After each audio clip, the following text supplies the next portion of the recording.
with Vocab, D New, Darrell, and ELOHIM, and we are discussing this new book.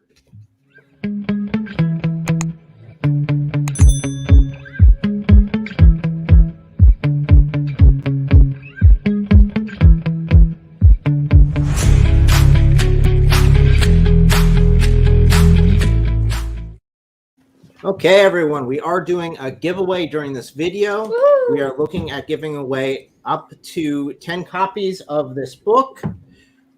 The rules are pinned in the live chat. I also have them on the bottom now scrolling. Let me know. I'll be keeping an eye on that email to know when we get someone to enter into it. This will be a random giveaway, so even if we have 10 entries, there is still a chance that you can still get a copy. So without further ado, let's go ahead and talk about this little book. So Vocab, what was the reason why you wanted to do this book? In doing my next book on Hebrew Israelites, I said, well, let me expand it out and talk about some other urban cults as well and include a number of them. But then before I was going to do that part, I said, well, let me talk a little bit about methodology and what it is we're comparing and contrasting to, and what is the gospel and how to share it. And that was going to be the beginning of it. Then I realized that was its whole own thing about sharing the gospel and evangelism. And I'd have to wait for the other stuff later for our next book. And so I just really focused on the idea of sharing the gospel. What is it? How to do it in a context. And I included some stuff. The chapter is mainly by Adam and MJ about other religions in the city. But it began off as one book and ended up as a totally different one. And I'm very glad. I had no idea it would take the direction it did, but I'm really glad with the final thing. I think it's I think it'll really bless people, basically. So Darrell, I know that you are a Christian author, as well as doing a little bit of publishing. Right. I've heard. So Vocab was just talking about a book taking on its own life. And I've known you've talked about that before in your own writings, about it taking on its own life. Right. Yeah. Sometimes now this will be a little bit different because we're talking about nonfiction for what you guys did. But for a fiction book, if you set it up and your character sheets are like, they start wanting to do their own thing. I think with this, for you, was more of a discovery to say, listen, if as I dig deeper, there's more that I'm saying that, wow, this really needs to be covered first, and this needs to be done. And it takes on a different shape, like you said. It's amazing how God guides us in those things, because it's like we can have this idea in our head, but yeah, when we let him lead, it always turns out way better than we could have ever imagined. So thank you again for writing this book. We're so excited about it. And we hope you guys can all be excited about it too. Yeah, so this book is coming out, the ebook version of it, and that's what we're giving away today, 10 copies of that. That doesn't come out until the 8th. Midnight. So I guess the way it happens is at midnight tonight on Amazon. If you've already got a pre-order, it'll be there. Or if you go on at midnight, April 8th, technically Friday, 12 a.m., boom, you got it. People have been getting some of the physical copies, and they've been coming in early. So there's sort of a slow trickle. But tonight at midnight's the official release date. All the pre-orders are going to go. And all the books that have been shipped out from my website, most people should have them if they got their order in before yesterday. If not, they'll probably get it Saturday or so. But yeah, so tomorrow is the go time. The slow trickle hopefully will build into something bigger. And maybe we can crack the, top 20 of Amazon evangelism. It's hard to get past 25. Yeah, it is. Well, right now, as far as evangelism, last time I looked at it, it says it's top 1. Yeah, top 1 in new releases and new releases. That's awesome, though. That is so awesome. It is crazy because I look at the other people and it's like Paul Washer and Ray Comfort. And wow. these folks are like on actual, they're on big time publishers and they have all these reviews. I'm like, what? It's so, even though it's new releases evangelism, category, it's still amazing to me. I'm like, how did this happen? Whoa. So one of the things that we can do after this book is released, I'll send out these copies as soon as possible to our winners. if you guys would read the book and immediately go and give it a rating Yeah, on and Amazon. a review. That would really help. Yeah, rate and review this on Amazon. It will really help boost those numbers quickly. Yeah, let me jump in there for a second and say something about that. That's really true with as far as the ratings go for Amazon. What they do, the way they do it is it's the rating that you have today is worth twice as much as what it was yesterday, and so forth. And you get a huge boost when you first come out. And so if right at the beginning you hit it hard with reviews, number of views, and ratings, and honest reviews. I mean, just it out there, people taking a look at it, and that's why the pre-orders are important. And so for anybody who has read it, don't hesitate. You know, it doesn't take much. Just jump on, put a couple words on there, put your honest review on, and then it goes. Because that really does, every little bit like that does help. Yeah, no. Yes, please. I didn't realize what you're saying, Darrell, until kind of recently. I started reading and looking. I'm like, oh, reviews are really important, apparently. Yeah. So people support reviews, please. Absolutely. And it's easy to forget about that and put it off. So mark it down. Now, from what I understand, the way that this was written is a huge collaborative effort. I mean, Dinu and others really did help put this together. This is not a solo one person going out and forging this. And I think that kind of reflects what the intent of this book is too, in that this would impact groups of people that are going out. It's not just individuals, but also maybe on the level of churches and so forth, youth groups or whatever, that this would impact. Would you say that's true? Yeah, 100%. I mean, there's a part in there where I say, you know, I still get excited when I see people out on the street and hearing about it and stuff like that. And that's definitely true. And one of the favorite things I have heard from a good amount of people is, man, this makes me want to get back out there. Or this makes me want to go out there for the first time. And then not just street evangelism, although there's an emphasis on that, but one guy who's kind of in kind of a quiet, shy guy. He was like, I've been talking to people and I feel way more comfortable now just talking to people. I feel like I have a little confidence boost. Like I can talk to people about this. And I mean, that's really what I'm asking for. That's an amazing thing. And I think Adam and MJ and Dinu, you know, they feel the same way. Yeah. Especially now with it, you look at the world where we are, I have no doubt we're in the end times. What's happening on a global scale and here in our nation and individuals and the way people are just falling for all sorts of junk philosophy. It's like, does this even make sense? Why is this even, how are you doing this?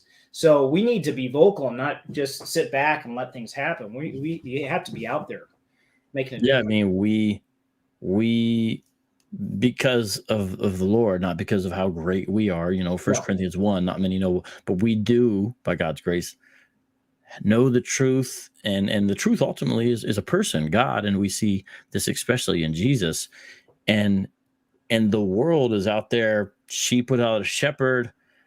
And Jesus saw that during his day and he was moved. The Bible says he was moved by the crowds. And so, you know, we see that and we're like, oh man, what are we doing? And so, you know, the beauty is, though, nothing's ever perfect. But so let's say you're locked up in your house, COVID. Okay, well, you got the internet. And let's say you're not locked up in your house. Well, go outside. I mean, there's so many options and opportunities. And I'm excited. I mean, a book like this could not have easily existed, maybe even 10 years. I don't know. It would be much more difficult for it to even be promoted, to be out there, because there's a niche element to it. And now here it is, it exists and it's doing okay. I mean, I'm like, I'm glad I'm alive right now. You know what I mean? I think that's one of the good things of the book once people get it and start to read it, because, you know, people know Vocab for what he does online and, you know, the different encounters that he has. And, you know, there's a tendency for people to think that, you know, that's where he started. But in the book, he kind of goes through where he started. And it's encouraging to know that Vocab Malone got nervous. He got nervous at the thought of evangelizing to people. And so, it's just encouraging to anyone who reads that if there's no telling where the Lord will take you once you just open up your mouth and start speaking to people, And so in that way, the book is encouraging. That's one of the ways it's encouraging, I feel. I really did want to encourage people, like, it's not just a pep talk, but I wanted to have a little bit of that element, where someone reads it and they get a little hype, like, all right, yeah, like if they get to chapter 4 and they put the book down and go out and buy some gospel tracts and take some spare Bibles in their backpack, then that's all right, Mm-hmm. And two, I don't know if we're going to get into this later, but I'll just mention it now. The book is full of end notes. There's 162 end notes at the back. And I just want to encourage people to, of course, read the body of the book, but get familiar with the end notes as well. There was, Vocab leaves some links to his early days of street evangelism. And again, just see where he started, see where he is now. It should encourage all of us. Yeah, Dinu, good point. And Dinu was meticulous with editing, just checking out every link and every footnote and formatting, and if they're still valid, and all kinds of errors and mistakes and everything. And so, had to become intimately familiar with the end notes. And yeah, there's like 162, and I try to, because he knows more than maybe even anyone, because he had to Kindle hyperlink them. Yeah, it was a little crazy with the way.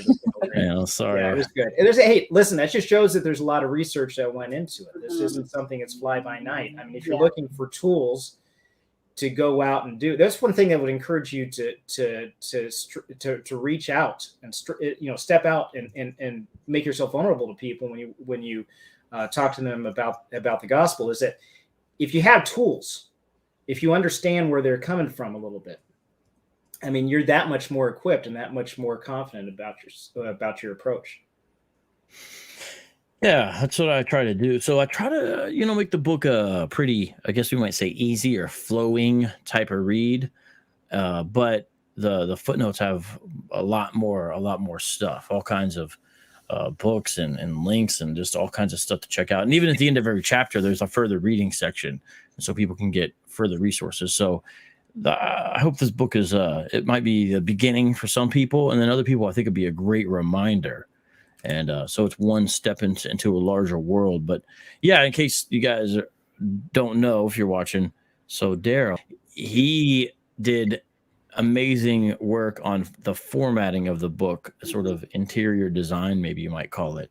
But that's not all. And a big part of that includes in the Kindle edition, to make the footnote connect to the note, you have to hyperlink it. And I don't even fully know how he does some of the stuff, but it's not exactly fun, but he seemed to be a trooper about it. And the book is so much better in every way, in every format, than my first book, because of the great work of that. I just, I can't. And same thing with Dinu, it's just amazing. So yeah, it's kind of cool, to be a part of the process. I joked with Vocab that, listen, I actually don't need to buy this book. I have every iteration of this book right now. But it is cool to see, the first draft that he sent me, even the first chapter, because we started out, he just sent me chapter at a time. But it's just really cool to see the end product from where we started out from. It's just, it was a great process to be a part of. Yeah, and I want to thank everyone that was involved. Hopefully you guys understand the amount of work Dinu put in, MJ, Adam. But, even linking up with Darrell wouldn't have happened if ELLE didn't say something. So they're like, well, we know a guy who knows a little something about that.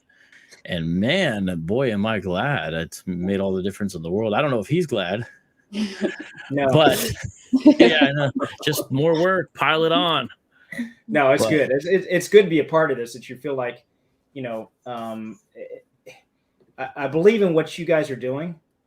And so if we could help promote that, get it put out in a way that people can see it. We're happy to be a part of that process. Well, thank you. Yeah, you guys have been a major blessing all the way through, 100%. Now, even doing book giveaways. That's awesome. So the way it works is people need to subscribe, share, and send me an email. And they email the at the bottom here. They email Lord's Crusader, right? Yep. And then put street level and then their username, and that's how they enter into the giveaway, right?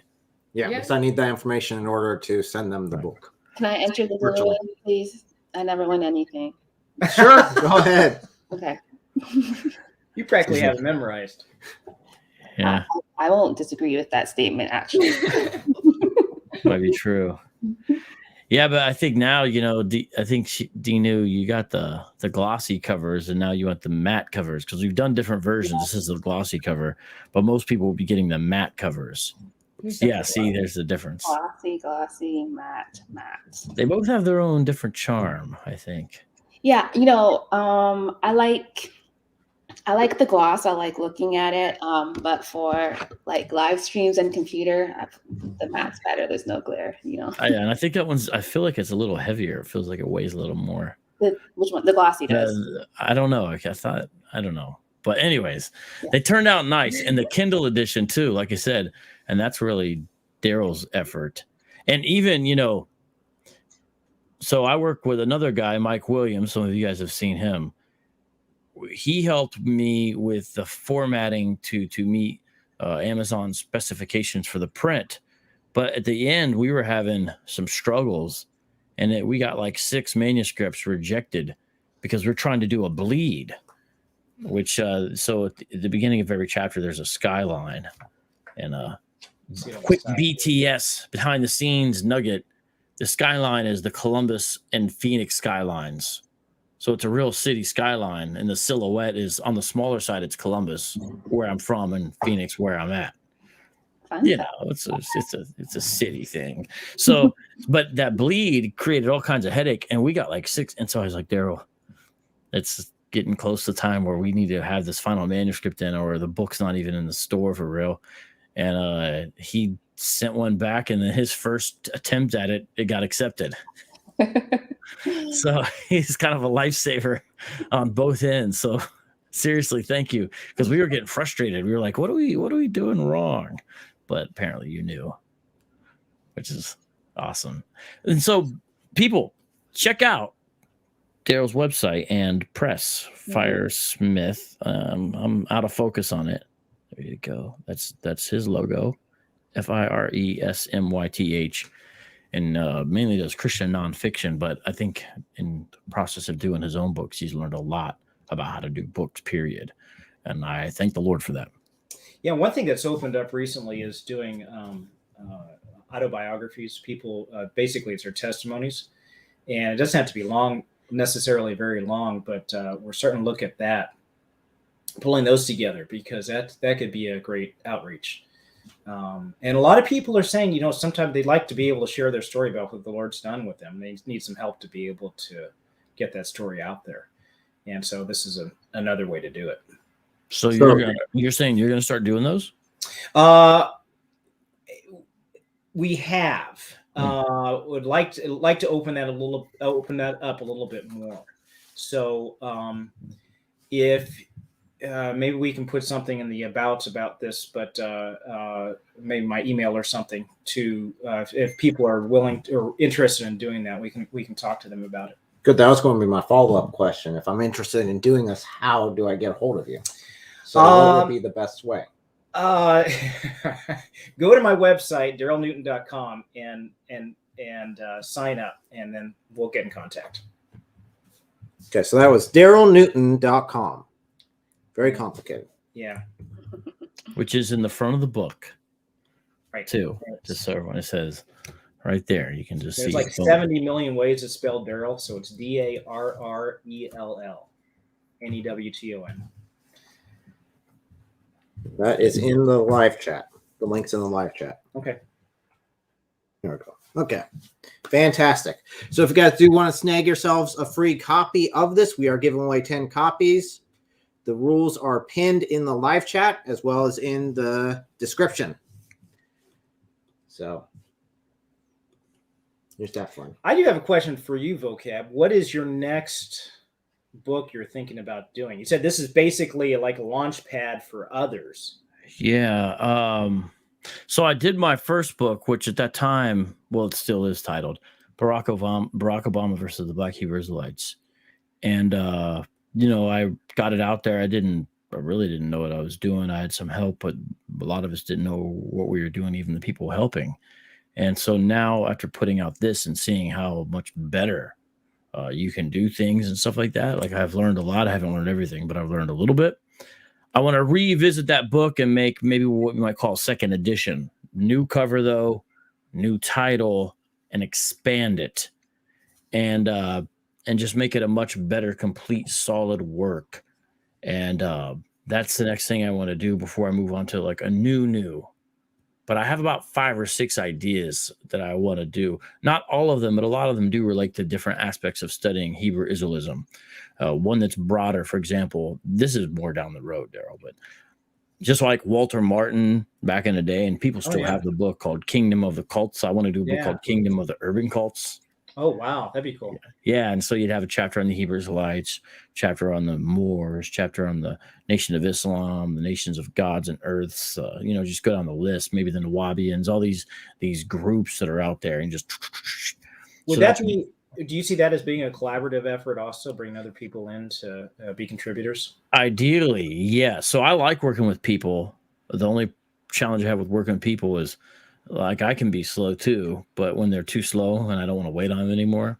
So like with the endorsements, like I asked a bunch of people and I said, and then they were kind of slow. And I was like, I'm not going to ask the same person again. I'm going to ask different people. So I just asked more people. And then whoever got it is who ended up being the endorsements. Right. So I might kind of do the book like that. Like, look, here's what it is. If you get it to me, but I'm not going to wait on you. I'm going to ask someone. So God's different, I guess. God asked Jonah, and instead of getting someone else, he stuck with Jonah, right?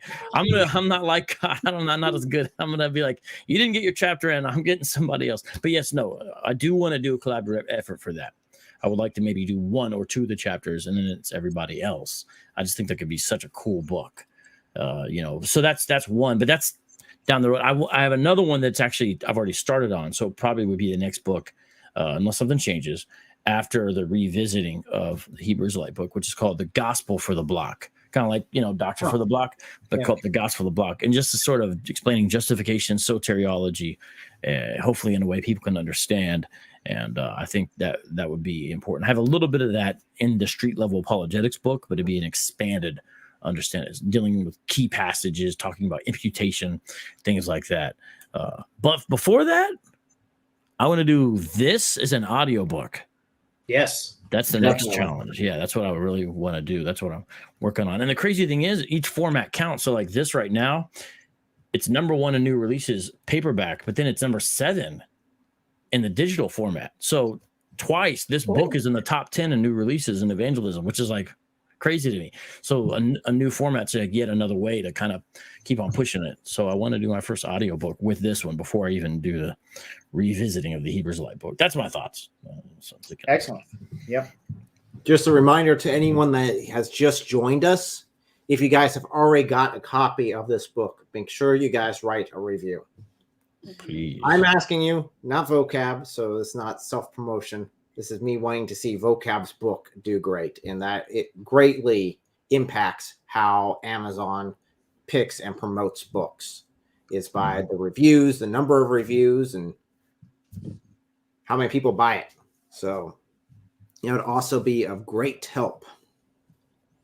Yes, it will. So, let me just say as well, I know that all of us order off of Amazon all the time from A to Z, and we don't leave reviews. Don't let this purchase be a purchase that you don't leave a review for. So everyone, please, I second that motion. Just say a little something. 5 stars, nothing less than 4 stars. I like it. You got to be honest, and obviously that wouldn't be very honest. This 4 stars bit was the honesty part. Yes. Nothing less. Yeah. I like it. I like it. Well, so should we? So we know we're doing a giveaway, and should we also do some tips? Because I like doing this, and I'm glad that Adam Coleman has already written. So he wrote for the Urban Apologetics book that came out about a year ago and did an amazing job in his chapter. And then he's done some extensive blogging, really good stuff. MJ, he's been in school, so he's done stuff for schoolwork, but he's never done anything like published. So this is his first time, and that was a cool experience. And then even some of the people who did the endorsements, it's like a little taste of writing, And so I had this idea of like inspiring and sparking other people to just everyone jump on and do something. Maybe it's true that everyone has at least one book inside themselves or something like that, right? And then other people have more than one, but it's the same idea repeated over and over, right? No, but in all seriousness, I know I don't know enough to help everyone, but I know little things. I'd love to see people be helped about how to do some of this themselves, especially in the field of urban apologetics, which I feel like you're less likely to get a publisher and that kind of thing. So let's DIY. I don't know all the advice to give people though, but maybe Darrell, you have some advice to give people because I want to see more people doing their own awesome versions of stuff like this. Well, let's just start from the beginning then. I've never done a book before. I want to write a book, but it's daunting. It's intimidating. I'm not sure where necessarily to start. What would be the advice either of you would give me at that point? First advice I would say is not everybody can be an author. I hate to say that, but there's a lot of work that goes into it to come up with the material. But if you write well and there's good substance in it and you have a good editor, then the next step is how and where to publish and what the process is in that. So I don't know. Where do you want to start in that whole discussion? Is it the writing part? Is it the editing, formatting, publishing, distribution, all that? How do you want to approach that? Man, well, let's say someone's we're not going to teach people how to write. Let's say that they've already got 25,000 words in their Word document. Okay. Then they're like, okay, I'm going to turn this into a book. What do they do? What's the next? What do they do next? Well, I would strongly suggest that you find yourself a writing group because that would be a part to make sure it's polished. Because when you get something out there and you don't say it right, it damages the message. So you've got to make sure you say it at least well enough that it can be digested and accepted. So a writing group is good for that. And there's plenty of writing groups out there, whether they're local or online, fiction or nonfiction. I'm a part of a writing group. That would be step one, because as iron sharpens iron, they'll knock off all the rough edges and get you a better product. So once you have a good product, you can get it professionally edited. Then you're looking at cover arts, making sure that you've got how did you do this? Who took care of this for you? So there's a guy that sometimes does graphic design of videos, Brian from Chicago. We call him Bri from the Shy. And he does some graphic design too. This is his full-time video editing, graphic design. And I said, have you ever designed a book cover though? He said, no. I was like, well, here's the basic dimensions. I think you could do it. Here's what I'm after.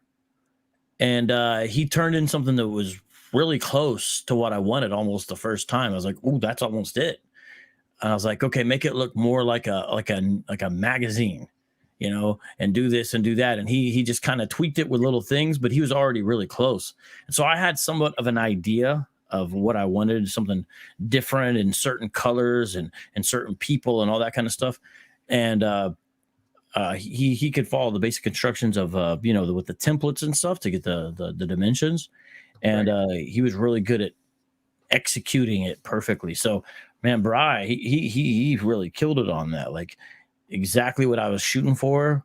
That's what he came out with, which I was excited about. There's more than just the front part. There's the spine and then Mhm. also the back cover, and it has the ISBN barcode Mhm.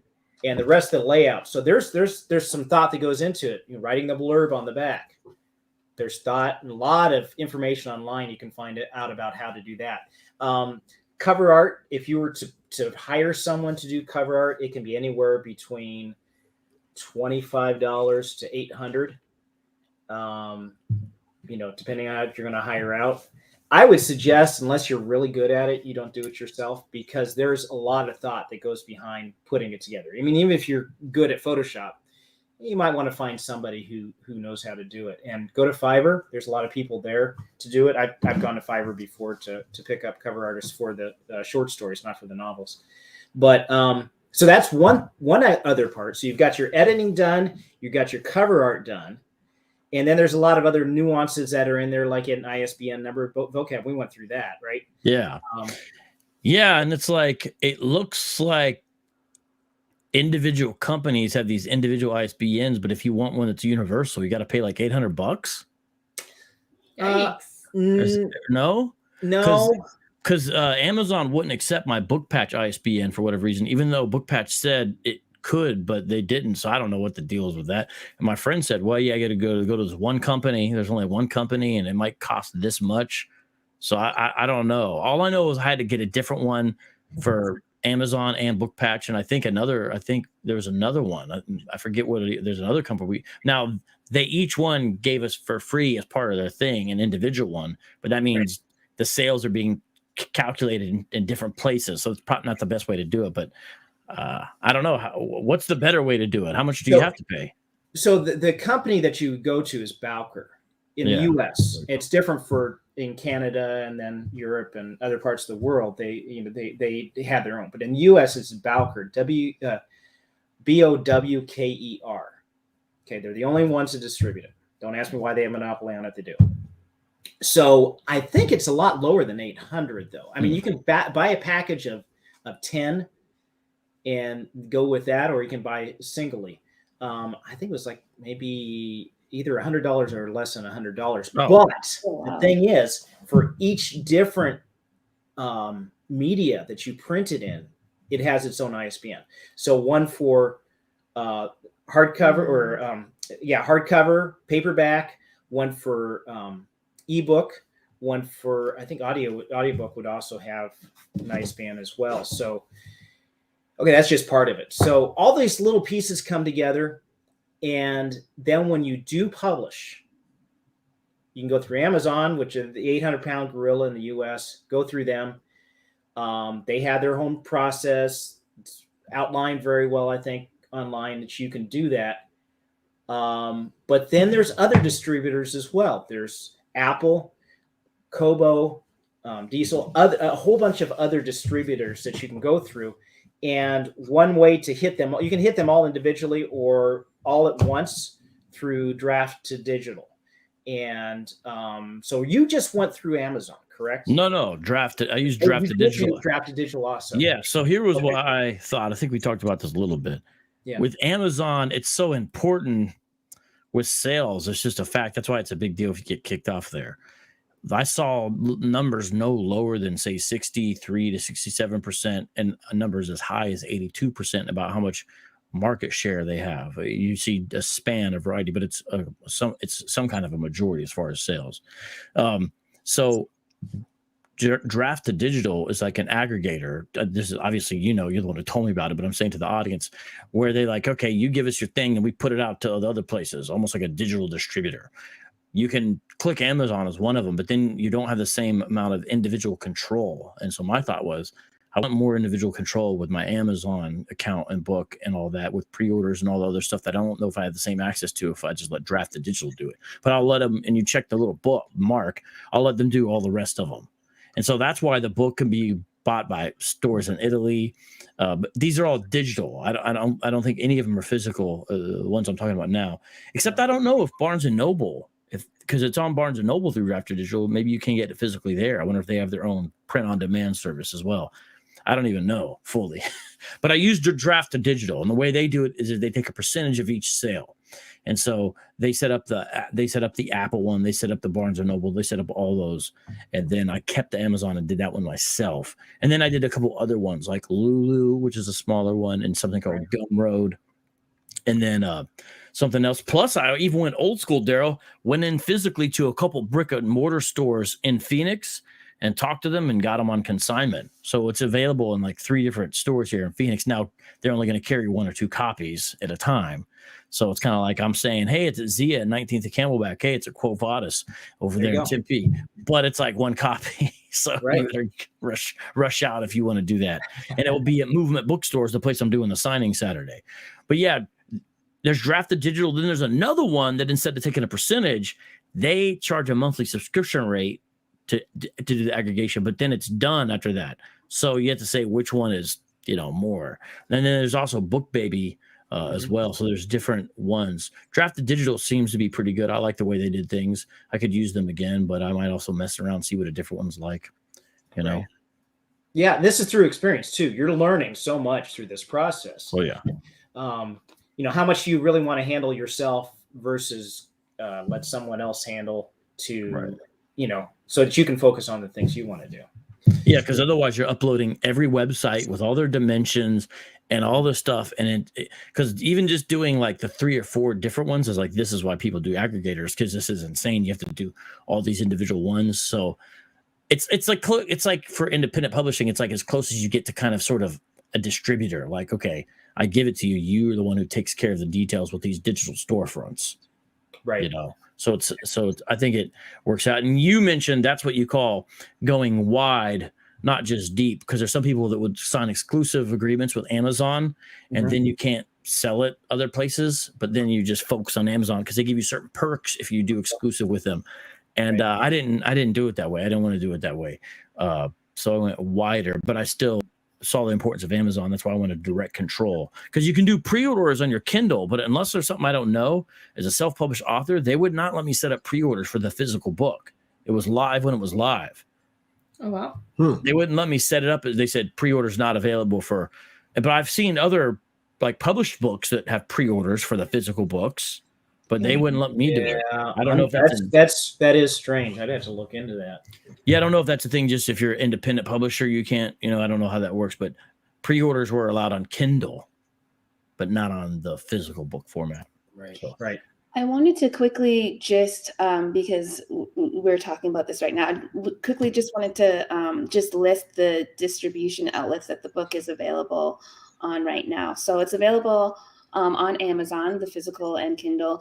It's available with Angus and Robertson, that's in Australia. On Apple iBook, Baker and Taylor, Barnes and Noble, Biblioteca, that's a digital copy. It's as Vocab said, it's with the book patch, which is a physical copy, as well as you can get a PDF. We have BorrowBox, that's digital. Gumroad, that is PDF, Hoopla, Indigo, Kobo, Lulu. Shout out to Italy. We have Mondadori. And then we have physical copies, like Vocab just said, the Movement Bookstore that's there in Arizona. We have Overdrive Books. We also have in Tempe, Quo Vadis Christian. Quo Vadis, Latin for I think the way or something like that, or the life. What is it? Man, I forgot. But Quo Vadis. Okay. Scribed. We're also the reason I wanted to read this list is because we need to know that this is international. So Thalia, that's in Germany, Tolino Books, and France as well. It's available with Vivlio. And then again, we come back to Phoenix with Zia Records. So that is where the book is available right now. It's available anywhere you live on the globe, not the flat earth, because it's not flat. On the round globe, that's where this book can be found and ordered. So true. Oh, we didn't even mention. Well, there's one other place it's available. Okay. Which is at vocabmalone.com, because I forgot to put that on my own list. Yeah. And so at first I was like, I don't want to go to the post office. Then I was like, well, how many orders am I going to get anyway? I don't mind going to the post office every now and then, because I already go to the post office every now and then. So it's not that big a deal. At first I was thinking, but But I was like, wait, they're not going to be ordering that many. But because I got to pay for the shipping and buy the little thingamajigger, I said, look, I'm going to make it a little bit more because it's like extra steps and all that. But I'll sign it. And because people asked me last time, how can I get a signed one? I was like, I don't know. I'm not really shipping them out. So this way, there is a way through the website. It goes through PayPal, and then I sign it, and then I send it out to you. And I'm doing it media mail, which is like this type of thing, media mail. So it takes like 2 weeks. But for people that ordered this first week, I went and spent more money and did a priority because I wanted them to try to be able to get it the day it actually comes out. So someone just ordered it yesterday. I'm going as soon as this interview's over. I'm sending this to Cali to priority. But after that, there'll be just media mail after that because it does cost more for the priority mail. But I did that because I was like, hey, I got it the first week. I want to get it to him as soon as possible. So anyways. Okay, we need to talk about the bookmark. Are you kidding me? Oh, yeah. That was all. I'm still waiting for my free bookmarks to arrive in the mail, by the way. I haven't seen it yet. Okay, real quick before we dive into that, do remember, guys, we are doing a giveaway for the ebook version of this book. In order to enter, you need to subscribe, share this video on any social media platform, and then send me an email at lordscrusader@gmail.com. Subject, street level, with in the body is either your name or username, something we can let people know you won. So thank you guys so much, and Feel free to enter for a friend if you already have a copy, because I know you guys are all awesome, and I'm pretty sure everyone in the comments already has a copy. So I think when we did SOCs, yeah, that's what someone wanted to one, but they didn't want the digital copy. They want to send it to a friend, and we can easily do that. Oh, as well, let me mention this. You're not going to mention it. On Saturday, Vocab. Are you going to talk about this? I don't want to be stepping on your toes, but We'll talk about it. It's good. So Vocab's going to be at Movement Bookstore on Saturday to do the official release in person. And so, again, for people who are local or within a reasonable driving distance, by that I mean anything less than 24 hours, he's going to be giving away his first book as well for free. Listen, I'm all about that bookmark, and I'm all about this book that's going to be for free along with this. So if you are in the area of Movement Bookstore, you get this book, which is epic, and you get this book for free, which is epic. So there you go. True. Yeah. Everyone who comes there, they do. I forgot to tell people about that. And you get the free bookmark. Also, if you get them through the website, I put this in there as well. And so this was when I was like, Darrell, what else should I do? We're kind of done. He's like, well, cool thing is a bookmark. And he told me about what he did. He told me about that. I was like, that's a really cool idea. And then I told my guy, he was like, that is a good idea. And so we went and then put something from the book, a key acronym that I sort of invented in seminary and stuck around, and it's in the book. And I put that on there. And then on the back, some key quotes in there with a QR code that takes you to the website. Cool. And so it turned out nice. It fits right in there. Just whew, boom. I want some free bookmarks. Yeah. I'll try to send you guys some free bookmarks since it was his idea and everything. So let's see. SOC gets a copy. Oh, we got a winner. All right. Hey. Congratulations on the first giveaway winner. Also, Overcoming Sins 633 says, I want to enter giveaway, but it's only available in English. It's going to be hard to extract wisdom from. Do you guys know on Kindle, is there any translate option or anything like that?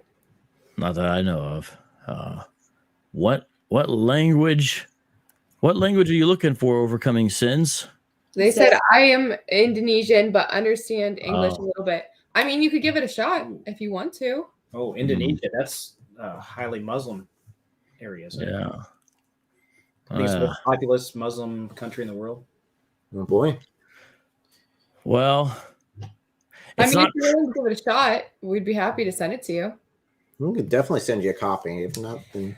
That's a good question. Since you've gone international, and if this really starts hitting some pay dirt, and it's a collaborative thing would there be people that would be willing to translate for you? I've had a couple people say they could do it in Spanish. In Phoenix, Arizona, I know a couple of Spanish speakers here and there. Right. So I have had some people say that. I haven't had anybody in any other language legitimately ever really, say they would. And I don't think, Spanish is the only one I feel like could be realistic. But that is a whole nother level. Honestly, there's not as many Christian books translated in Spanish from out of English as you would hope, but there's maybe a lot more than you might think. And especially apologetics books, it's a little less smaller, although it's pretty important. So I could see Spanish. I would love it if it was in Spanish, really. I would love that. I mean, I like more languages. Somebody's like, well, hey, and then you kind of just have to trust them a little bit, I guess, after that point, because you can't really. Right. So it's like, you give it to a Hebrew Israelite who speaks Spanish. I'll translate this for you. Yeah. Well, I would let them do that because at least it means they would be reading it hypothetically. Hey, there you go. So, Yeah. Real quick, Overcoming Sins 633. I just did a quick search, and it does look like Kindle can translate for you. Oh, good. I'm not sure if the Kindle app translates for you. I did not think about that until I started talking about it. But the Kindle itself should be able to translate. If you do have a Kindle, like I said, we'd be happy to send it to you. Get what you can get from it. But if you can definitely get it translated by the Kindle, that'd be even better. So, or by the Kindle app. I can actually look into that real quick. So. Oh, that's interesting. Just curious. I mean, you wrote this probably with city evangelism in the U.S., maybe Canada, in mind. How much of I know most of it would probably translate to other cities in other parts of the world as well. Maybe it's not some of the particulars, right? But I'm just curious how much of it would. I think most of the book would be. I think most of the book you could apply to different contexts. It's not. I don't think it's hyper contextualized so much that it would be like, well, that's irrelevant or wouldn't work. If a person's outside of the city context, I know you're asking about other cities, but let's say they're not even in a city context. I still say get the book for a few reasons. One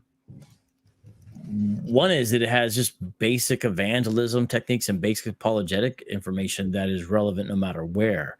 And so the examples might be somewhat different. But not only that, the cities, for better or for worse, the cities are so influential in culture that it's not like, no matter where you live, for the most part, it's not like you're untouched by those same realities.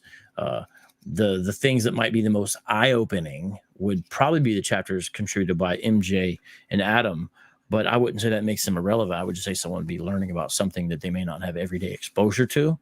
But I do think it translates. I mean, it has a specific focus, but I really think it could help in a lot of different ways. And there's all kinds of evangelism books, and often if they're written by an American in English, I mean, even if they're not doing necessarily the same kind of contextual apologetics, they may assume their situation is normative, but their examples and their things are still a lot of times American and suburban or whatever they are.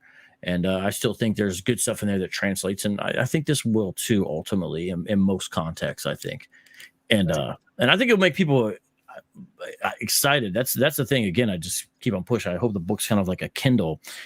It's fanning a flame, kindles a fire, and where you're like, okay, but it's not just you feel the passion. It's that you have some confidence. You're like, okay, I got some tools, I got some scriptural examples, I got some biblical narrative, I got some theology behind this.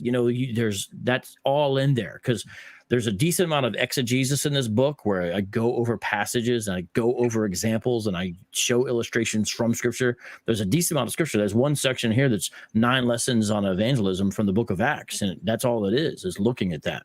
And so, you know, the book is ultimately, by God's grace, trying to be biblical. So there's a good amount of that. I'm referring to Colossians 4, 5, 6 and talking about it, and sometimes even getting into some of the Greek words, you know, minor, nothing too hard to get through there. And there's even some philosophy, chapter 7, I believe.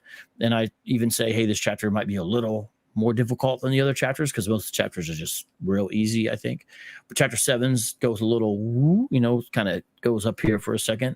But I think people can get through it, and it's designed to challenge people, not just have them where they maybe were before. So I want to see I want to see some positive results. So that's what I'm really hoping for. You know, ultimately, you just want people to read it and to bless their life. And Right. And I think that our team made it where that's very doable for people to do. And so I want to stay writing, because you do realize when you write, you get a little bit better. And, you know, it's like shooting your jump shot. You got to keep on doing it, though. You get that, you know, so I got to stay in the mode and stay in the pattern. Yeah. I just want to piggyback on that because so the book has 3 parts. So this is to answer to also answer your question, Darrell. There's 3 parts, and so part 1 and part 3 is relevant to anyone. As Vocab just said, it's relevant to any Christian. Part 2 is where you're going to have the more contextualization, where MJ and Adam go into specifically the conscious community. But most definitely parts 1 and 2, which is chapters 1 through 7, and then chapters 11 through 14, will be relevant to anyone, to any thoughtful Christian. So, Amen. Amen. So Yeah. real quick here, I see we got a question from Nate. L1 to pull up. So it says, I can't even, it's okay. Yeah. Rural. When are we going to get books on rural and suburb apologetics? Well, I tried to talk to a sheep earlier today. I know. I mean, that's And, what Christ said to you know, model him. And I You said, should have no, asked there's a Lamb of God, and he just totally ignored me, walked the other way. He went astray. Yeah, he did. He did. let everything that hath breath. So that's valid. That's Well, I mean, I've read a decent amount of books on evangelism, and some of them are kind of like, but by default, not all of them, but some of them are almost by default sort of suburban in a way. This is more on the evangelism side. I know he's kind of joking, but sometimes I do read books and I'm like, well, that example, you know, I'm not playing golf with anyone talking about Jesus on golf. I mean, I guess if I played golf, maybe I would talk to him about Jesus. I'm just saying, you know, some of the examples and illustrations, I'm like, I don't know what they're talking about here. That's cool. But so but I could still take the good stuff out of it, you know, even if that's the case. And so I do think there are some books that are kind of along those lines to an extent anyway. But Nate, I think it's your job to write it. That's the deal. If it doesn't exist and you're asking, that means you should be the one. That's what I'm. Or reply to that. He says he doesn't write. Oh, well. No? I mean, Well- Nate, just because you're not right doesn't mean you don't write. Oh, wow. But didn't you write that comment, Nate? Yeah. I'm pretty sure. Also, if you guys know anything about Nate, his Nate essays are definitely a thing. So Yeah. Definitely. Nate writes. I mean, he probably already has like 20 books out of all his Nate essays. If you just compile them together, like, yeah, pretty sure. Oh, you know, that reminds me. This is in all seriousness. You know, Darrell said, what next? Even though I mentioned some book ideas I have, I only mentioned 2 out of like 6 or so. Really, I like to collaborate with able, willing Christian brothers and sisters. So if someone has a legit idea, but they also have legit motion to the idea, meaning it's not just an idea, they've done something, they got it going on, they're serious about it. I'm willing to, you know, put whatever book ideas I had, you know, unless I'm in the middle of it, but put them on pause and collaborate with somebody first. Almost like, hey, what's your idea? Because I know all these great apologists, kind of all coming up together. Everyone's doing these different contextual things. And I'm like, man, I know you could write. I know you could do something. And so if someone's like serious, I'm not a publisher. I'm just a guy who maybe is like, okay, let me help out. I'll do this part, you do that part. Let's go. I would totally do that. So if people are going to get down and they're serious, to me, that's always funner, is to work with someone and work with people. So I would put my own idea, like, I'll do that one later. Let's do something together, because I like to see people put out stuff and do stuff, especially if they didn't think they could do it. And so if somebody's watching and they got ideas, and then maybe I'll be like, hey, Darrell, so me and this other guy did this book. Can you help out a little bit? I do have to say this. Vocab's a little bit of a motivator, and get this whole collaboration thing. And in seriousness, I am saying that he does bring people together in collaborative effort. I mean, this has paid off. So yeah, do it. Yeah, for real. Like, for example, I got a buddy, Alfredo. He goes by BK Apologist because he lives in Brooklyn. So Brooklyn Apologist, right? Yeah. And I've been like, hey, I know you can do a book. Well, I don't know. I thought, look, man, I'm gonna make it easy for you. I told him this, and I'm still serious about this. I said, look, you do these hour-and-a-half-hour-long live streams, and you have like 30 to 40 slides, and your slides are hyper detailed with all these sources and stuff like that. I was like, those could easily be turned into a book if you took all the live streams on the related topics, because most of them are on related topics, like dealing with issues of the conscious community or maybe atheism, things like that. I said, you get me the notes, because I'm not going to copy out of a JPEG, but you give me the notes, not just a PowerPoint, like in a Word format or something like that. I could turn that into a book, because I can create the surrounding thing where the quotes fit. I could do that if you got them all to me, and then you don't have to do anything else. And I would just say written by Vocab and Alfredo, or you can put your name first. I don't really care. You give me this stuff, I'll make the rest of it happen. He's like, well, I don't know. So that's an example. I think people have created stuff they could even turn into. If a person does a lot of prep for their live streams, I'm talking like the Urban Apologist now, and their live streams are like filled with meat, not just, messing around. We all mess around, but I'm saying, like, there's a lot of stuff. You could get those transcribed, and that could be the basis. If you put them where they collate them together, those could be the basis of a book. And every book doesn't have to be 100 pages, but things can be 50 pages. And so I'm just saying, Urban Apologists, you guys got material, and let's link up. Let's make it happen. And then I'll say, hey, D-New, hey, Darrell, ready for another round? Yeah. So seriously, though, but it's total team effort. So every person here and a lot of people not pictured made it happen. And you kind of see, well, this is why people do get signed to publishers, because publishers have a ready-made team. Like, this guy does this person does that. We've kind of almost like put together almost like our own in a way. Darrell, you're the one with the label Firesmith Press, but it's like all these people collaborating to make it happen, because it just couldn't be one person. Right. It was fun. It's fun. Yeah. And I guess this is a gift of our times, even though the world is getting darker and we are looking at more and more corruption.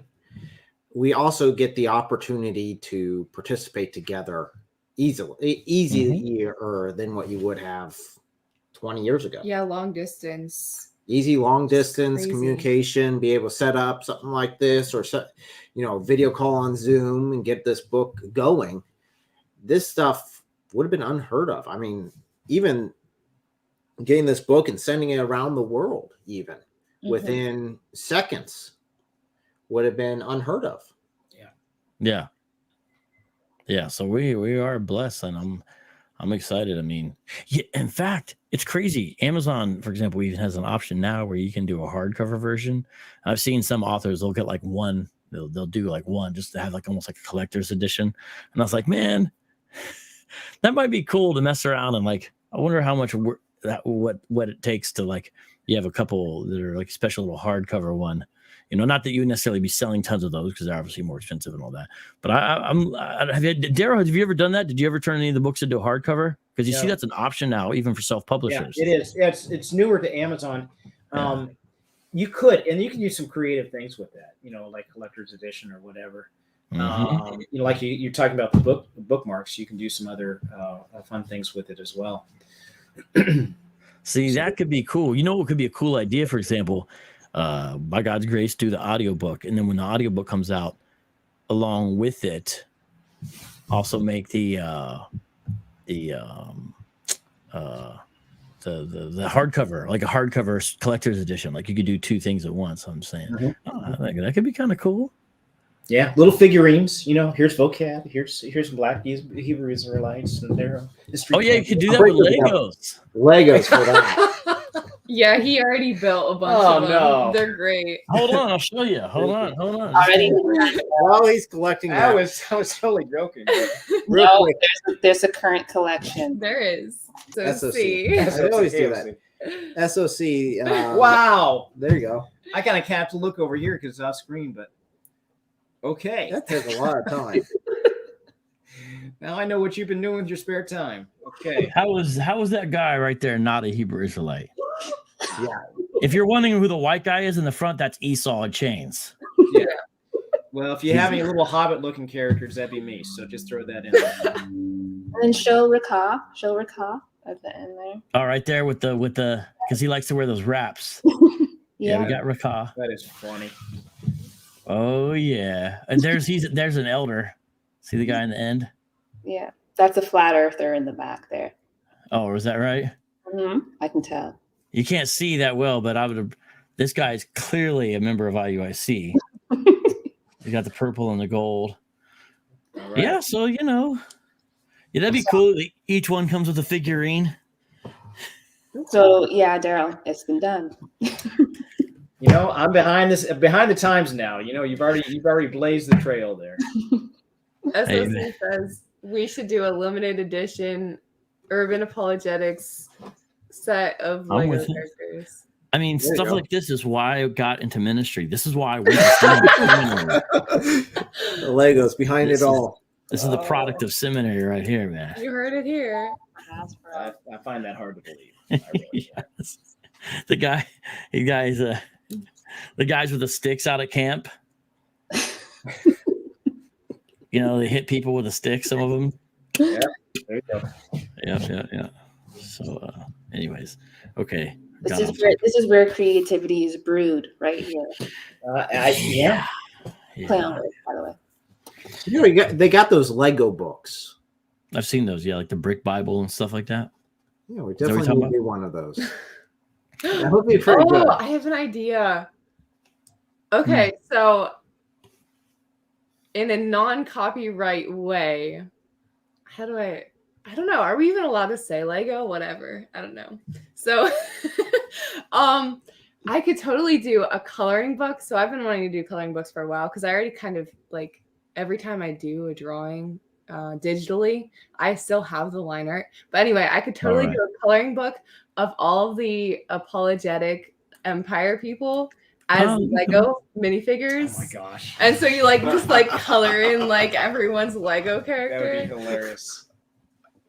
That'd be a lot of work though. Yeah, it'd be like the Urban Apologetics coloring book or the YouTube Apologetics coloring book, something like that. Yeah. You got one of David, you got Vocab, you got John. Yeah. Okay, SOC, D-New. You'd have to ask though, say, what is your particular characteristic that makes you unique that I could put into a Lego figurine? Well, for David's, you could do David before the Muslims get a hold of him, and then after the Muslims get a hold of him. You see what I'm saying? No, you've got it wrong because when the Muslims get a hold of him, they realize he's right. So. Yeah, that's Okay. I was just going to show up. pop his head off, but okay. We just changed the rating of this video. I'll let you know that. Yeah. This is so getting censored. I've seen Lego characters' heads come off in the movie, though. I think. Yeah. They do that too. So Every kid playing with Legos has done that at least once. yeah. You can put it on. I just cleaned out my couch because it's got this layer underneath that catches everything that goes down in the cracks, and there's no way to ever get it out unless you actually take the bottom off. And there were so many Lego heads and random stuff in there. Yeah. Like a graveyard. Yeah. That's a thing. Yeah. I mean, when you start thinking though, back self-publishing, there's the sky's the limit. You can make curriculum. And used to be before you'd have to get DVDs to people, or before that VHS tapes. Now you could have videos available for download with a link. with the curriculum. So you could have like, and then you can make booklets and tracks. It's like there's so many things you can do. It's really cool. I want to try. I just don't know exactly how to do it for the next books I publish to have a little bit more of a visual element. Like this one was an improvement, much more visual, and a big part of that we owe to Darrell. He had some great ideas and way he did put everything together. But I want to try to figure out how to keep on doing that. But I need to learn the rules. I don't know what the rules are with what you're allowed to put in there or not put in there. Yeah, see, that was Darrell's idea with the atheists holding the signs. Oh, sorry. So you're talking about illustrations? Yeah, but even with pictures, like what are you allowed to with pictures? So, like so basically, if you can make a PDF, he's not talking about like he's talking about legally. Oh, legally, other people. You're counseling. Yeah, what's the consent laws in your state? Are you talking about and also defamation and anything like that? Like I was thinking about that. Like if you did like caricatures of people that they found insulting, could they sue you for like libel or something? Like see, I mean, I feel like I've never. Some of this stuff is like you never heard it. I mean, I don't know what the rules are with images and stuff like that. What do you? I don't know how all that. Do you know much about that? With illustrations, you can do anything, right? If it's not a photograph, right? I'm sorry, say that again. With illustrations, you can pretty much do anything, can't you? Yeah, as long as it's not copyrighted material. Yeah, like if it's your illustration. Yeah, with photographs, like the signs in there and stuff. Yeah, that'd be fine. I mean, it's yours. like with photographs, what are the rules on photographs? Do you know those? Of people or places? Both. You have different laws in different states concerning. Well, I know, like Ohio, single consent. So if it's in a public place, I can take a picture of anyone that's there, and I can use that picture however no I expectation want. of privacy. But I don't know in all other states what everyone's laws are, because you do have some that you need both people's consent to do it, and at the same time, even though you might be in a single consent state and the picture's taken in a single consent state and you're legally able to do it, a lot of places still will take the stuff down if there's enough complaints. I think there's another rule about if the person is a public person. And so then the question is, what's a public person versus not a public person? Yeah. All this, I'm gonna look in. I want to figure some of that stuff out. I haven't had. I just write fiction, so. But I was in Saudi Arabia once when a woman started beating me on the back because she thought I took her picture. True story.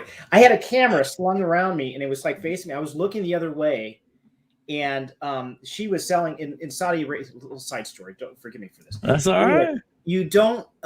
Women don't have rights in Saudi Arabia, and you can except to beat Westerners on the back. That's one of their rights. Yeah. There they have left hand rights. So a guy can marry up to 4 women, but he has to give her a certain amount of gold each month, and that gold is her social security. If she either gets divorced or her husband dies, that's the only thing she can live on because she can't get a job. So you would see women wear bracelets of gold up and down, and then you'd also see women on mats along the street selling little things as like, I don't know, supplemental income or something. Mm-hmm. And so I was standing there with my camera on the side, just facing, and it must have been facing towards her because all of a sudden she just starts wailing on me, rattling off in Arabic. And I'm thinking, what is going on? And the only thing I think is my camera's facing her. And it was one of those, take my picture, steal my soul type of thing. Right. Yeah. Wow, no, that's fascinating, actually. So don't put any pictures of Saudi women in your book, and you should be fine. I don't know if they can't find you to beat your back or don't want to take the travel just to do it. Then who knows? Yeah. Maybe you're fine. I do, not Saudi women, but I do want to do a book on Islam where I've talked to David about this before. I got to revisit the idea where he used to run a blog and he had all these entries where he wrote, and I asked him, I said, "Yo, what about a book where I create a book out of your blog post, and each multiple posts relating to an issue become in a chapter, and then I write around it, and like it could be both of us." But I don't know. I want to revisit that idea. It'd be like a basic thing, but it'd be like it could be cool, anyways. So I don't know. Well, you start to realize, oh no, I'm gonna die. There's only so much time. Oh no, we gotta do. Oh man. Well, at least I got one. Well, 2. Yeah, 1 or 2. So I'm going to No. open this up as a Q&A to anyone in the live chat that wants to give any questions, throw any questions at our... This did not start off as a panel. Well, we do have a couple of But requests. already. Okay. But Well, I thought we had a requests. question too. I'm not sure if it's already been addressed. Just It started. was a while back. I didn't realize that was a thing. A lot of comments. Yeah, you guys are Live hip chaps. hopping. All right. I don't know. Hopefully we answered everything. If you guys still have any more comments. Yeah, if you guys have any questions, put it in the But, live chat and I'll try to grab them. We have had multiple requests for all of us to sing. No. I don't think that's going to Sing? happen. Sing? However, I want people to subscribe to my channel, not run away. I don't want to get reported for singing, okay? however, Vocab, would you be interested in giving us a rap about your new book? Oh my gosh. Oh man. Put you on the spot. Rap about my new book. I mean, I don't know. You guys got a beat? You guys got you guys don't have a beat over there you can put in my headphones, do you? No. Not easily. Because that would help if you did. I think I could do an acapella rap if somebody wanted me to. That one might have some evangelism type stuff in it, but Non-copyrighted? Yeah. Free I stuff? have a request that you I don't know, maybe this is a false memory about your book. Didn't someone ask you to do that? Freestyle about your book? I don't know. I don't remember. I don't know if I did or not. I did that in the comments. I don't know if you saw that or not, but I don't know if someone else asked about it. Man, I barely. I don't. If I had the beat, then maybe I could rock it. Maybe I could. Let me see if I can pull something up. Yeah, well, then as long as you can, yeah, it's one you can use or whatever. Yeah. I could do acapella. I could do acapella rap though. Because you don't want to be blasted just because of that. Well, I mean, No. Okay. No. You don't get taken down for any of the content in the stream except for that. Yeah, but it was royalty free. Yeah. Yeah. Can't play that music. You can chop Lego heads off, but you can't play that music. Yeah, that's about right. Hey, Regenerate. Hey, Regenerate. See, now we Hey. got a real rapper in the You're audience. I don't on want to. this? I don't want to rap with. Throw you up. If Regenerate is here, I don't want to rap. He's Yeah. that's like a real MC, man. Well, see, I figured you had your own beats. Like you have like a whole list of beats. That Yeah, you but threw how up do on your can I streams. play them on? Can I play them? Will they come through? Does that work? Sure, Is it it's just- your audio. Yeah, as long as I don't know Some- if you take off your headphones, if that's Follow these. like if you're only steps. getting audio in your headphones, then maybe not. But if you take them off, it should be fine. Let me see if there's a way I can share audio. Chrome tab. See screen sharing with. Share your screen. So Rox B want to know if you're doing an audio book. Yeah. That is on the, we did mention that earlier on the stream, that is on the to-do list. Yes. Yeah, that's a serious goal. I'm a little intimidated by it because I don't know exactly really how to do it. I mean, I get it. You read a book, but there's like these things you got to fulfill and all that. So I'm not exactly sure, but that's a goal. I think Great idea. the idea would be before the end of the year by God's grace. We can talk about that offline too. I did Okay. one of my short stories. Oh. Audible. And once you're set up, it takes some time because you have post editing that you need to do, but Yeah. it's as long the biggest thing is noise level, Noise. Okay. background noise. I think I can work that out. But yeah, I mean, I've asked around Roxby about some other people reading it, like professionals, Mhm. and their costs are, It's steep. yeah, they're a little high. And I'm like, they would sound cool, but I'm just going to do this myself.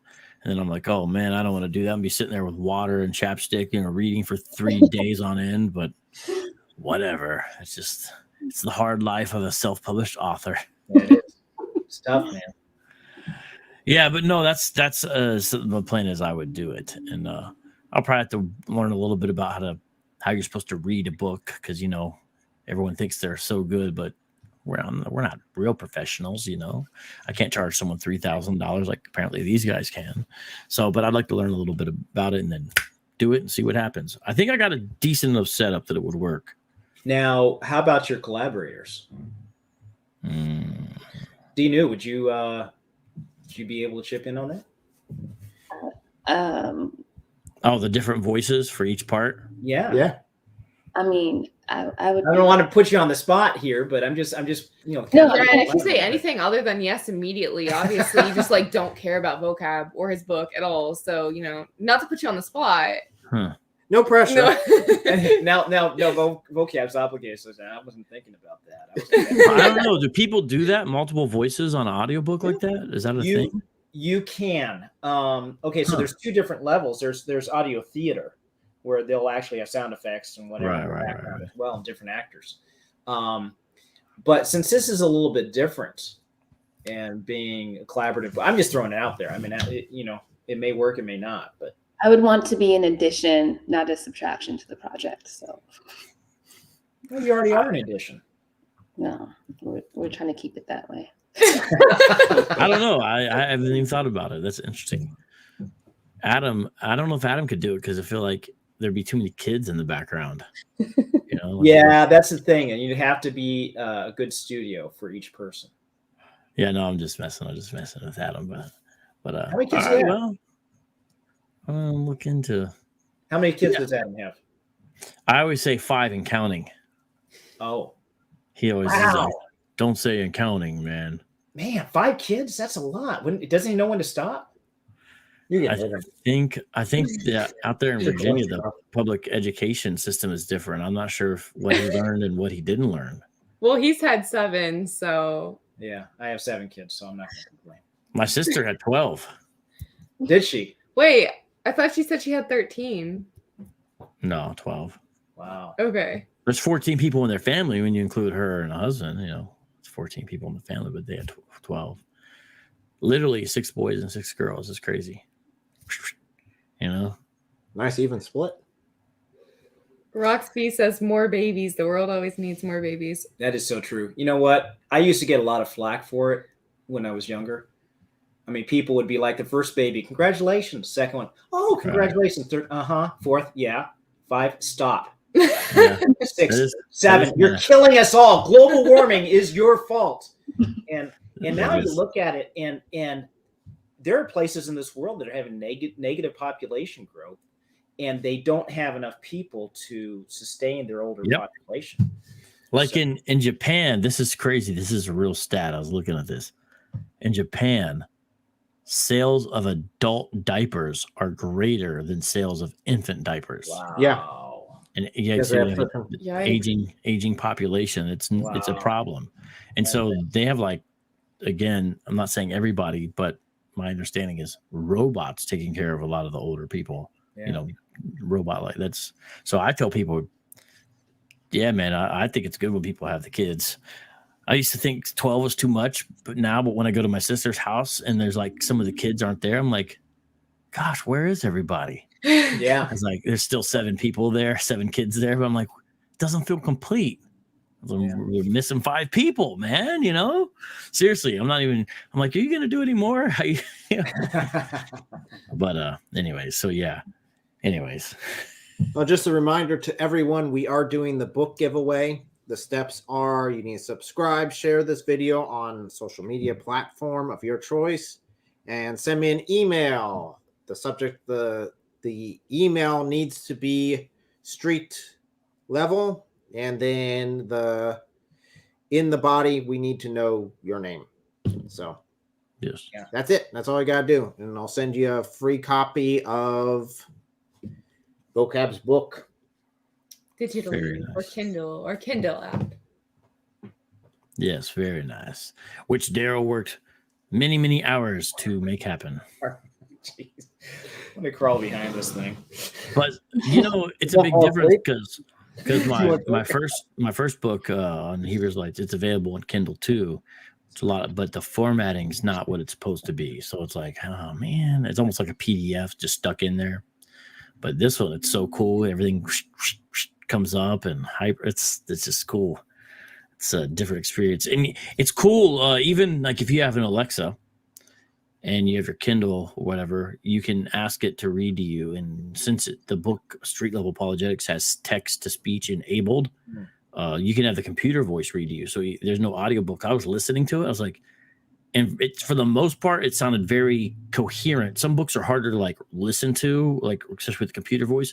But I felt like the book when I was listening to it, I was like, this will work. There's a couple parts where I was like, that doesn't make as much sense or doesn't sound as clear with a robot voice. That, a narrator could have done that, but it sounded pretty good. I was like, okay, this works. So it was kind of cool. I don't know. Yeah, another thing I was going to say about the audiobook, when you do it, I did have a short story done audiobook. And it was done through Audible, ACX. They had their program that does it, so it's professionally done. And after it was all said and done, it's that, man, there is some ways that he had done it where there's not the right inflection, that I would have done some things different. Right. He's just kind of a little bit of a perfectionist as being an author, and you just want things to be done a certain way. But if you do it yourself, right, you can put those in the way that you like to.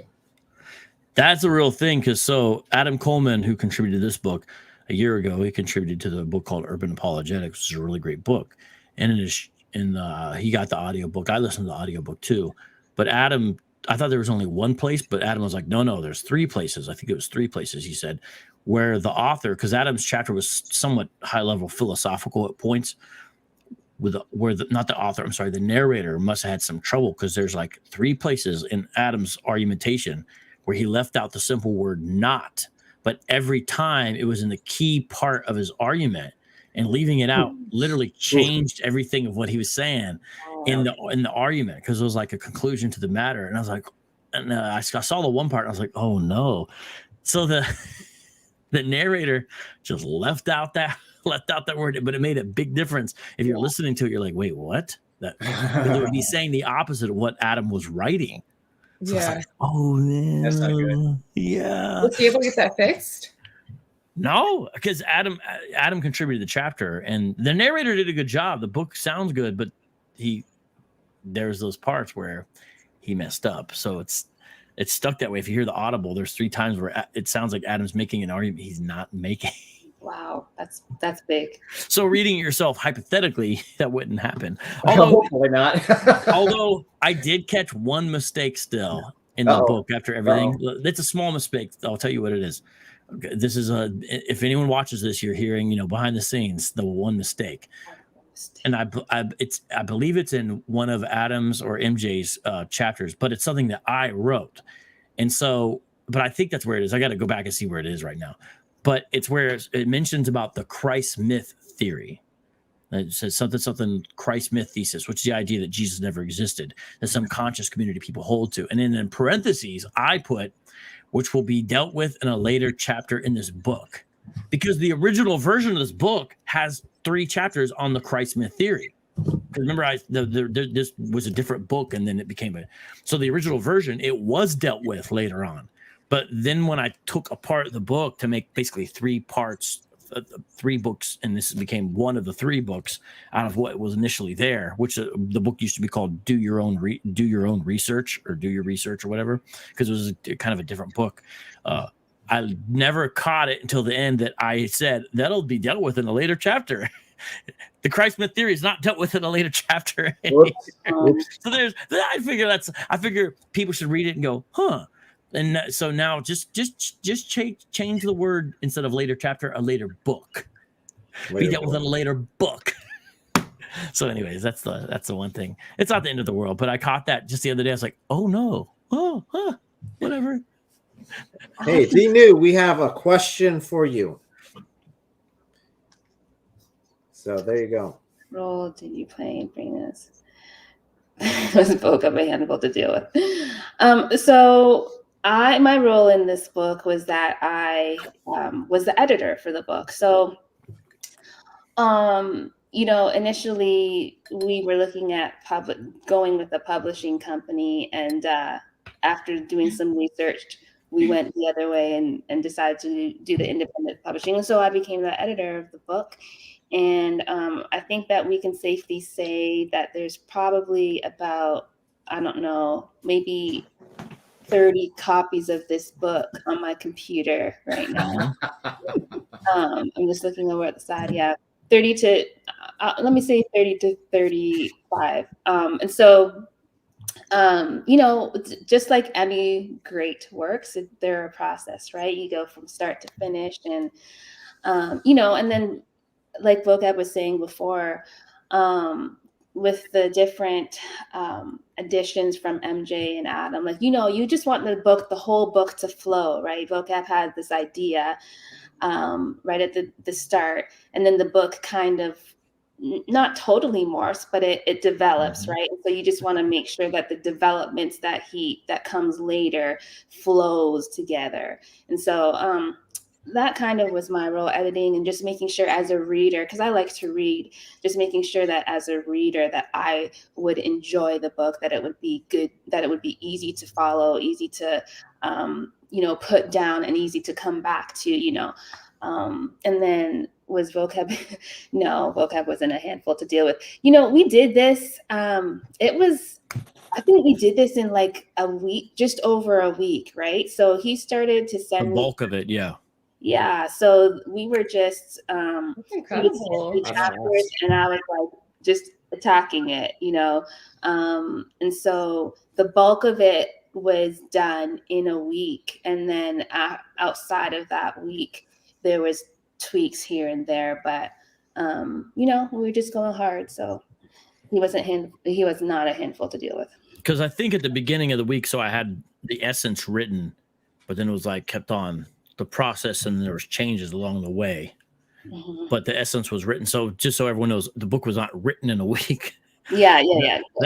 But like, because there was a lot there. But the first kind of one, it was like, all right. But yeah, we went through so many versions. I think the first version I sent you, the whole back half of the book, like a lot of it didn't even make sense. It had all this, it was just like jumbled notes almost, and it got really rearranged. Well, so I'm going to say it does flow well now. So yeah, it's the editing. Like you, Vocab. You did a good job with pulling it all together. It does make sense. Thank you. Hey, Coda Boy. So, Vocab, what was the most difficult chapter you wrote, and what did you do to push past any writer's block? Most difficult chapter, I would probably say chapter 7, Apologetic Styles. It's longer than the other ones, and it wades into philosophical territory more, so I had to really work on explaining things better and properly. It has more technical terminology and whatnot, so I think chapter 7, and that's the chapter I ran by the most people. Like, I hit up Eli from Revealed Apologetics, and he was like, "Oh, you should do this and say that." I was like, "Oh yeah, that's good." So it kept on getting bigger too, to make it, hopefully by God's grace, more understandable and stuff. So I would say that was the most challenging for sure. That was, and actually, it's funny. Little things are kind of like doing the glossary at the end. It was kind of tricky at parts. It was like, how do I succinctly define this word and that word and all that? The glossary was somewhat challenging. It was kind of fun, like when you saw, because it's almost like creating your own lexicon in a way. It's kind of fun when it was done, but the glossary was actually somewhat challenging to say, how do you define a word in a way? Okay, but chapter 7, I think by far. Chapter 1 was the funnest to write. The very beginning, and actually the introduction was a lot of fun to write. Introduction in chapter 1, where I just had a ton of fun. I just wanted to keep on going and going. And I was like, okay, we got to move on. But yeah, a writer's block. So this is going to sound, so I don't consider myself some amazing writer like that, but I got to say, I've never had writer's block. What I have is the issue of setting apart the time and then doing it. But whenever I did that, if I'm not like, which occasionally I did, falling asleep at the keyboard, which occasionally happened, I'm writing. Like I'm able to always just something is gonna happen, something is gonna come. Sometimes it's 2 or 3 sentences a day, but other times it's like 2,000 words in 4 hours or something. But I never really had that issue. I've never Now, maybe one day I'll, jinx myself, or I will, but I've never had writer's block. I think writer's block is for like people who are like really good writers. They're the only ones who get that because they're like getting it just right. And they're like, I've never had it because I'm just like, oh, I want to write. Okay. As long as I got the time, I'm writing. So it's the issue of time and blocking everything out. Really, that's me. That's my only version of writer's block is you have to dedicate. You have to sit there. You've got to do it. You got to just think about it 24/7. Okay. But once I'm going, baby. Cool. Just to let everyone know, we are giving away 10 copies of this book throughout this live stream and subsequent time until I give away 10. So it's just whenever we hit that number. In order to get this giveaway, you need to subscribe. You need to share this on some sort of social media platform. You need to then send me an email. In the subject, we want street level as the subject, and then your name so I can send you the book. So thank you guys so much for joining us so far, and let's go ahead and keep going. Now we do have 2 more entrants into the giveaway. Oh, we have Rebecca Jones.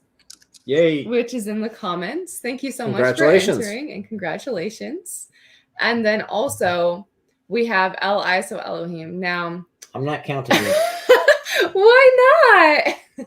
You can have it right here. You have a physical copy. You don't need the digital. I'm getting a digital too. It's What? gonna You're happen. getting a digital. No, you don't count. Happy wife, happy life. I mean, I'm almost tempted to enter to it because check this out. This is a true story.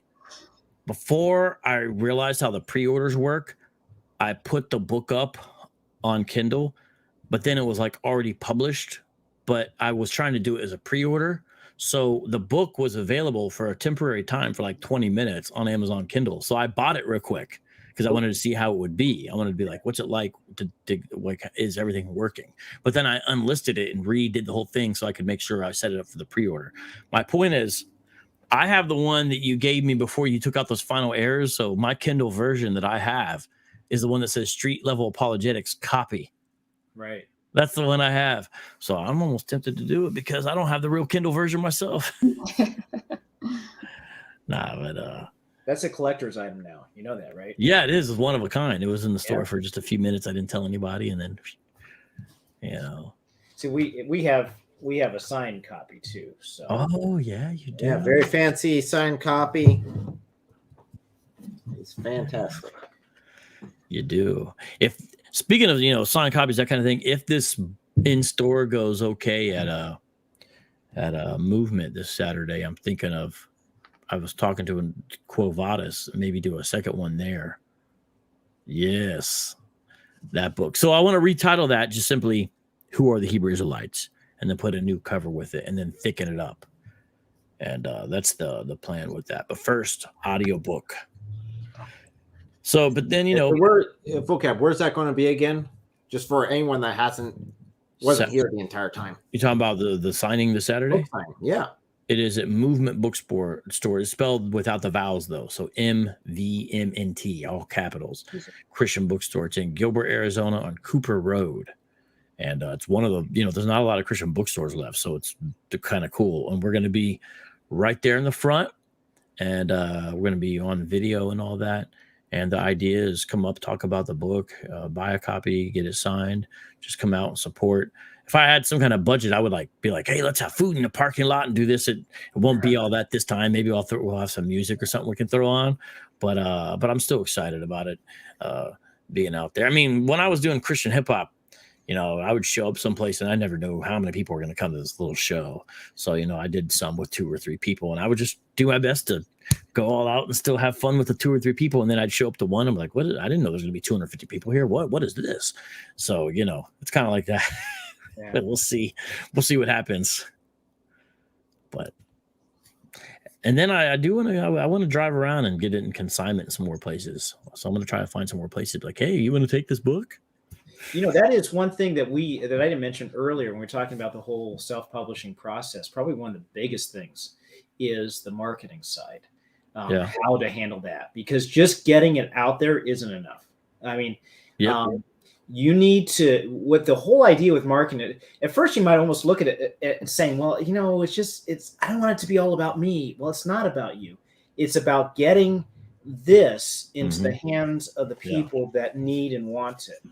And so if you can make that connection, then that's what the marketing is all about.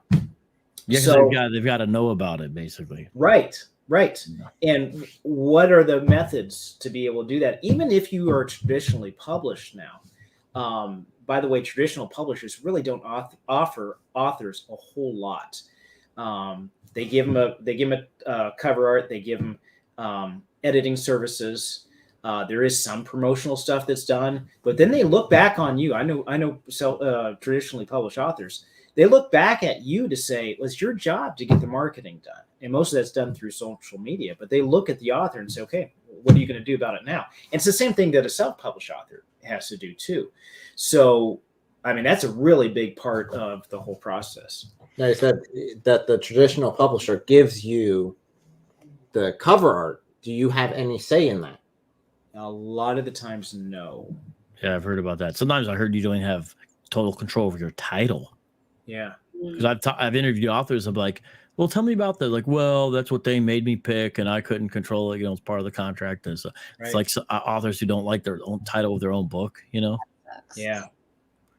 It's like because they get stuck with it. It's like yeah. It's interesting with the traditional publisher. It's like I remember I had a friend who got a book put out like that, and they were talking and saying, well, how many followers on this social media do you have, and how many likes and how many subscriptions? And that was like part of the grilling process to see if they were gonna be like, okay, we'll take this book on, because that's true. Yeah, that was they were telling me about that. It was interesting. Yeah, they'll look at literary agents. Usually go through literary agents before you even talk to a publisher, and they'll want to see if you already have a platform to be able to sell the book. And you're thinking like, well, why am I even coming to you guys in the first place if I have to do all this work and it's looking for it to already be done? So yeah, that's important. So you want to cover this question? So we had a question from Regenerate that said, I'm assuming this was asked or even discussed already, but what was the primary inspiration for writing this book? Well, I was initially just going to write a book talking about the urban cults, but in the beginning I wanted to have some theological discourse about my understanding of evangelism and what the gospel is, and even methodology and tactics, so there could be kind of a groundwork laid. But then I realized how important that was and how much I could write about it, and I just stopped writing about just the urban cult part and said, let's really go in on this. Let's really explain this. And so initially I didn't set out to write this book at all, but then when I did, I was pretty fired up about the idea and realized how much was there that I could bring out, and then how many different resources. And even this is done, I'm like, there could have been a lot more stuff, and it would have been cool stuff I could have put in here, but you have to stop sometime. But it would have been other cool stuff I could have put in there, like, oh, I didn't share that story, and I didn't share that link to that, and there could have been other cool stuff. But it's like, well, yeah, you gotta stop eventually. And especially now, if you self-publish, you realize page count matters, because the more pages you print, the more your book costs, and you got to buy your own book to sell your own book. And so you got to keep an eye on those pages, because next thing you know, your book costs $12 to buy for yourself. Not that happened to you. Yeah, not that happened to anyone here. Yeah. So it's like these are real issues.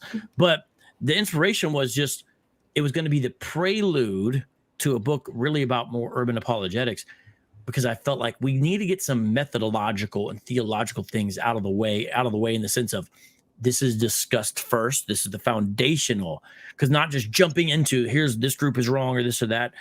I wanted to first lay some things, and I realized I can't lay the proper foundation in 1, 2, 3 chapters. This should be its own book. And then once I dedicated that, I was just really excited. So this works, by God's grace, this works in concert with other books on urban apologetics. The idea is like, here's what evangelism in the city looks like, and here's the biblical models and basis and all that. So like I have an apologetic for apologetics in here. I look at the examples of Jesus and the early church. I look at those and then try to apply them to our context. So all that kind of stuff is in there. So that's really what it is. And I pray the Lord keeps me around and we can do some more stuff. And maybe I'll learn to type faster one day too. I just want to say this too, because, you know, this might be reaching people who aren't, you know, in the sphere of urban apologetics. And then it's something that I said before, but I just want to stress it again, is that, you know, this book applies to classical apologetic issues as well. It's not just about urban apologetic issues. And so don't be daunted if, you know, you see this and you say to yourself, well, that doesn't really relate to me. It does relate to you if you are, you know, if you are mindful of making disciples, if you're mindful of evangelism.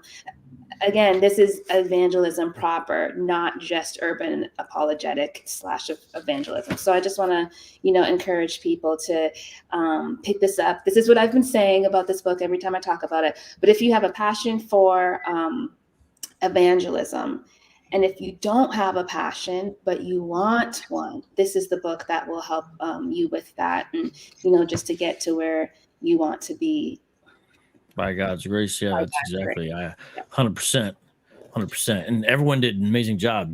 You know, Dino not only edited, but I don't think we've even mentioned yet, you know, what we call the preface, which probably in a lot of other books would be called the introduction, but then we kind of had an introduction. But the beginning part where everything's laid out about what's going to be in the book, that was Dee New that wrote that. You know, she laid it out so you have a kind of a roadmap right there in the beginning. She did that, help with the glossary, and of course, as I mentioned, the editing of stuff.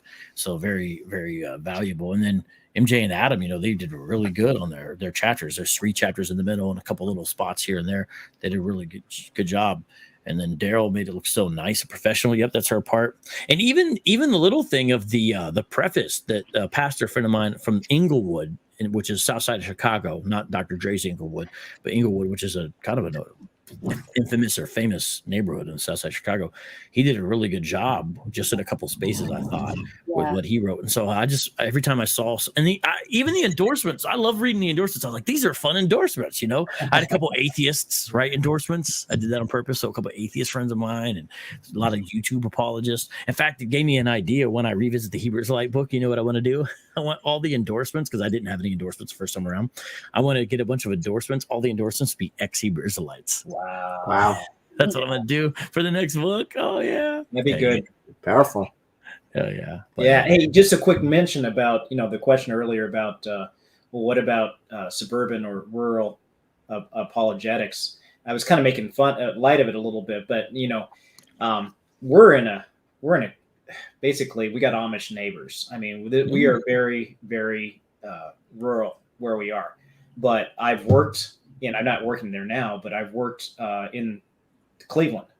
And so, you know, and even if you're online, a lot of the stuff that, you know, that portion of the book where it's talking more towards that direction, you're probably going to be going into that area anyway. So it's good to have that background. Yeah, 100%. So we do need to wrap up here pretty soon. All right. So we're going to keep this giveaway going.